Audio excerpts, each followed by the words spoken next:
Good morning. আবার একটা নতুন ব্লগে তোমাদেরকে জানাই স্বাগত। তোমরা সবাই কেমন আছো? আশা করছি ভালো আছো, আমিও ভালো আছি। আর এখন বাজে হচ্ছে সকাল 10টা। এখন থেকে ব্লগটা শুরু করলাম।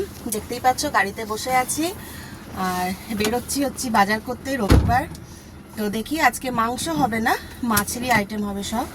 ও চিংড়ি মাছ কেনা আছে, গলদা চিংড়ি কেনা আছে, ওটা মালাইকারি হবে। আর দেখি আর কিছু মাছ পাই তাহলে নেব বাজারে। আর টিফিন সব হয়ে গেছে। আচ্ছা, টিফিনটা দেখানো হয়নি। রুটি আর ডিমের অমলেট করেছিলাম, ওটাই হলো টিফিন। তো এখন খেয়ে দে সবই মোটামুটি কাজ কমপ্লিট, কাছাকুচি হয়ে গেছে। তো মাসি এসে বাকি কাজগুলো করবে। তো এখন বাজারে যাচ্ছি, চলো তোমাদেরকে দেখাচ্ছি কি কিনছি বাজার থেকে। তো বাজারে দেখো চলে এলাম। এখানে দেখছি অনেক রকমের মাছ আছে। তো আমার ভেটকি মাছ নেওয়ার ইচ্ছা ছিল, কারণ মালাইকারি করবো আর ভেটকি মাছের ঝোল টোল কিছু করব ফুলকপি আলু দিয়ে। তো ওইদিকে গাড়িটা রেখেছি আর রাস্তার এপারে মাছ কিনতে এসেছি। তো চলো, মাছ কেনা হয়ে গেল। দেখো মাছ কেনা হয়ে গেছে। কি মাছ নিয়েছি? চিংড়ি মাছ তো বললাম তোমাদের কেনাই ছিল, চিংড়ি মাছ তো কেনাই ছিল, পড়ে যাবি। আর নিলাম হচ্ছে ভেটকি মাছ নিলাম, আর কি নিলাম, ভেটকি মাছ নিলাম আর ইলিশ মাছ নিলাম। ইলিশ মাছটা খুব ভালো পেলাম, আর ও বাবা অনেক দিন ধরে বলছে ইলিশ মাছ, তো ভালো পেলাম বলে ইলিশ মাছ দিয়ে নিলাম। চলো এবার বাড়ি যাই, বাড়িতে গিয়ে দেখাচ্ছি। তো দেখো মাছ নিয়ে চলে এলাম। আর দেখো বললাম না চিংড়ি মাছ রাখা ছিল, তো এই যে গলদা চিংড়ি, এগুলো মালাইকারি করব। আর তার জন্য নারকেলও কিনে নিয়ে এসেছি। আর এটা হচ্ছে ভেটকি মাছ। অনেক বড় বড় পিসগুলো হয়ে গেছে, বেশি হয়নি, ছোটোই নিয়েছি, মানে অল্প করেই নিয়েছি। অর্ধেকটা ভেটকি মাছ নিয়েছি। লোকটা বললো যে এরকম পিস করলে ভেঙে যাবে। আমি বললাম যে না, বড় বড়ই পিস থাক, রাউন্ড করে। তো যাই হোক, খুব বড় বড় হয়ে গেছিলো। আর এটা হচ্ছে ইলিশ মাছ। যতই যাই বলো, যাই মাছ থাকুক না কেন, ইলিশ মাছটা কিন্তু বাঙালির সেরা একটা মাছ। তোমরা কে কে ইলিশ মাছ খেতে ভালোবাসো সব কিন্তু কমেন্ট করে জানাবে। আর এই তিনটে মাছের মধ্যে কার কোনটা প্রিয় সেটাও কিন্তু কমেন্ট করে জানাবে। তো দেখো মাছগুলো তারপরে আমি নুন হলুদ মাখিয়ে রেখে দিচ্ছি। ইলিশ মাছে তো একটু নুন মাখাতেই হয়, যেহেতু কাঁচা মাছ রান্না করবো, ভেতরে নুন ঢোকার ব্যাপার থাকে। তাই সব মাছে ভালো করে নুন হলুদ মাখিয়ে রেখে দিলাম। সবার প্রথমে আমি সর্ষে ইলিশটা করব। আর এটা খুব তাড়াতাড়ি হয়ে যায়, সর্ষে ইলিশ করতে বেশিক্ষণ সময় লাগে না, চটপট রান্না হয়ে যাবে। আর কড়াই দেখো তেল গরম করে নিয়েছি, আর ওতে কালো জিরা ফোড়ন দিলাম আর কাঁচা লঙ্কা ফোড়ন দিলাম, ব্যাস। আর এখানে একটু সর্ষে বাটা আছে, আর একটুখানি পোস্ত বেটেছি সর্ষের সাথে, আর একটা কাঁচা লঙ্কা বেটেছি। এবার সর্ষেটা দিয়ে দিলাম কড়াইয়ে। তারপরে মিক্সির জারটা ভালো করে ধুয়ে জলটা ঢেলে দিলাম। আর কিছু মশলা এতে পড়বে না, শুধু নুন পড়বে আর সামান্য একটু হলুদ, জাস্ট একটু কালারের জন্য। তো নুন দিয়ে দিলাম আর সামান্য একটু হলুদ দিয়ে দিলাম, ব্যাস সর্ষে ইলিশ রেডি হয়ে গেল। এরপরে ভালো করে এটা নাড়াচাড়া করে নিয়ে তারপরে জল ঢেলে দিলাম। আর প্রথম ইলিশ, মানে ইলিশটা কিনে আনার পরই সর্ষে ইলিশটাই কিন্তু খেতে বেশি ভালো লাগে। আর দুদিন রাখার পর তারপরে তরকারি করো, কি বেগুন দিয়ে ঝাল করো, ঝোল করো, তখন সেটা ভালো লাগে। আর দেখালো তোমাদের দেখালাম নারকেলটা, ওটা ফাটিয়ে নিয়ে কুড়ে নেব মালাইকারির জন্য। আর এখানে দেখো ঝোলটা যেহেতু একটু ফুটে গেছে, ঝালটা, তা মাছগুলো এক এক করে দিয়ে দিলাম। আর ভীষণ নরম মাছ, ভেঙে যায়। আর এখানে দেখো নারকেল কোড়াটাও আমার হয়ে গেল। আর মাছগুলো এক পিঠটা উল্টিয়ে আর এক পিঠটা উল্টিয়ে দেবো। খুব সাবধানে এটা করতে হয়, কারণ খুব নরম মাছগুলো, ভেঙে যাওয়ার ভয় থাকে। আর আমাদের বাড়িতে আজকে আমার ননদ তার ছেলেটা, এদেরকে খেতে বলেছি, তাই আজকে এত কিছু রান্না করছি। আগের সপ্তাহে দেখেছিলে, আগের রবিবার ওরা খেয়েছিল, তখন মাটন হয়েছিল। আর এই রবিবারে সমস্ত রকম মাছের আইটেম করেছি। তো দেখো এখানে সর্ষে ইলিশটা আমার রেডি হয়ে গেছে। তারপরে আমি করব হচ্ছে গলদা চিংড়ি মালাইকারি। তো চিংড়ি মাছগুলো তো নুন হলুদ মাখিয়ে রেখেছিলাম, এবার এক এক করে ভালো করে চিংড়ি মাছগুলো সব ভেজে নেব।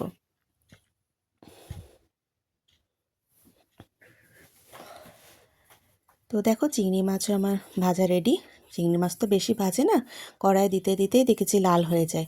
তো এপিট ওপিট করে ভালো করে ভেজে নিয়ে তুলে রাখলাম। আর ওই তেলের মধ্যে আর একটু তেল দিলাম। আর তারপরে আমি দেবো এক এক করে গোটা গরম মশলা। গোটা গরম মশলা বলতে কিছুই না, শুধু এলাচটা একটু বেশি দিলাম, 5-6টা এলাচ দিলাম, দারচিনি একটু ভেঙে দিলাম, আর 2-4টে লবঙ্গ আর একটা তেজপাতা, এই ফোড়নটাকে ভালো করে একটু কয়েক সেকেন্ড নাড়াচাড়া করে নিয়ে আমি এখানে একটা মশলা বানিয়ে রেখেছি। এটা হচ্ছে একটা ছোট সাইজের পেঁয়াজ আর 4-5 কোয়া রসুন আর একটু সামান্য আদা আর 2টো কাঁচা লঙ্কা, এই পেস্টটা আমি বানিয়ে রেখেছি। এই পেস্টটা দিয়ে ভালো করে একটু কষিয়ে নেব।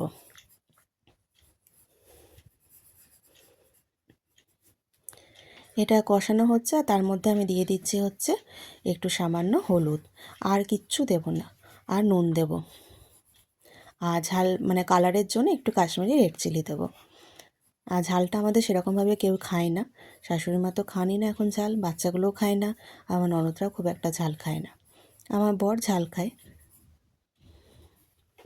তো দেখো মশলাটা ভালো করে কষিয়ে নিচ্ছি। আর এখানে আরেকটা আমি পেস্ট বানিয়ে রেখেছি, সেটা হচ্ছে এই যে একটু সর্ষে, একটু মৌরি আর 2-4টে কাজু বাদাম, এই পেস্টটা বানিয়ে রেখেছিলাম, এটা আমি দিয়ে দিলাম। এটা দিয়ে ভালো করে একটু নাড়াচাড়া করে নেব। আর দেখো কালারটা খুব সুন্দর এসছে, তেল ছেড়েছে। আর তারপরে হচ্ছে আমি যেটা মালাইকারির সবথেকে বড় যেই যেটা হচ্ছে নারকেলের দুধ। আমি নারকেলটা কুড়ে গরম জলে ভিজিয়ে রেখেছিলাম, এবার ভালো করে ছেঁকে নিচ্ছি। ছেঁকে নিয়ে শুধু নারকেলের দুধই দেবো, এতে কিন্তু আমি কোনো রকম জল ব্যবহার করিনি একটু। ওই নারকেলের যে গরম জলে দুধটা ভেজানো ছিল সেই দুধটাই ছেঁকে ছেঁকে যে দুধটা বানিয়েছিলাম সেটাই দিয়েছি, আর একটুও জল ব্যবহার করিনি।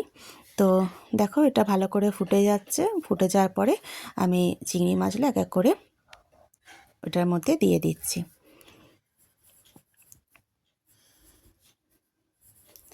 আজকে সব রান্নাগুলোই কিন্তু খেতে খুব ভালো হয়েছিল, আমি পরে ভয়েস দিচ্ছি, কিন্তু সত্যি রান্নাগুলো নিজে রান্না করে বলাটা উচিত না। আর দেখো এখানে একটু গরম মশলা ছড়িয়ে দিচ্ছি, ব্যাস তাহলেই আমার হয়ে গেল।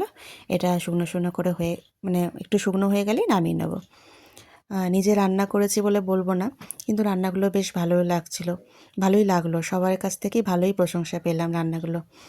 আর দেখো আমার মালাইকারিও রেডি।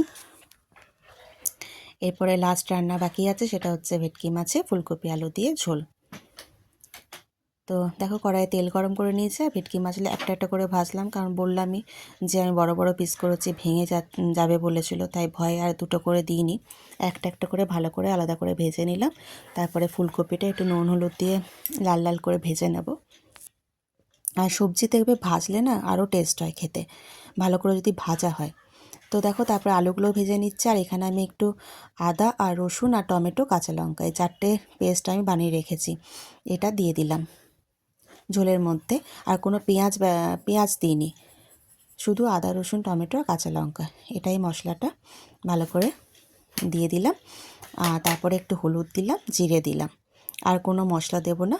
আর একটু কাশ্মীরি রেড চিলি তো কালারের জন্য দিতেই হবে, সেটা দিয়ে দেবো, আর একটু সামান্য নুন। আর মিষ্টি তো এখন রান্নাতে দিই না, কারণ শাশুড়ি মা যেহেতু খান না, আর আমাদেরও অভ্যাস হয়ে গেছে মিষ্টি না দেওয়া। তো যাই হোক, আর আলাদা করে তুলে রেখে আবার পরে মিষ্টি দেওয়া, তার থেকে না দিলেই মনে হয় ভালো।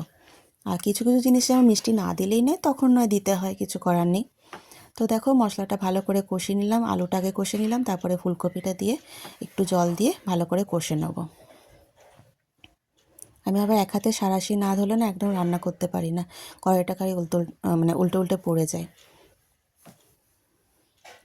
তো দেখো এটা ভালো করে আমার কষানো হয়ে গেছে, এরপরে আমি জল দিয়ে দেবো। আমি এমনিতে গরম জলই ব্যবহার করি, কিন্তু আজকে গরম জল করতে ভুলে গেছি, তাই এমনি নর্মাল প্লেন জলই দিয়ে দিলাম। এবার এটা ভালো করে ফুটে গেলে লাস্টে গরম মশলা দিতে বাকি আছে, সেটা দিয়ে দিলাম।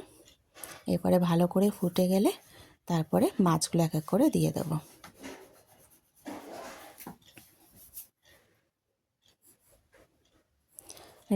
এরপর দেখো মাছগুলো এক এক করে দিয়ে দিচ্ছি, জাস্ট দিয়েই আমি নামিয়ে নেবো, তাছাড়া ভেঙে যাচ্ছে মাছগুলো দেখলাম।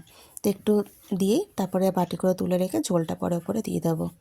রান্না করতে দেখবে অনেকটা সময় লাগে, মানে সময় লাগে না, জোগাড় জান্তি করা থাকলে রান্না করতে কিন্তু বেশি সময় লাগে না, রান্না জোগাড় করতেই যা সময় লাগে।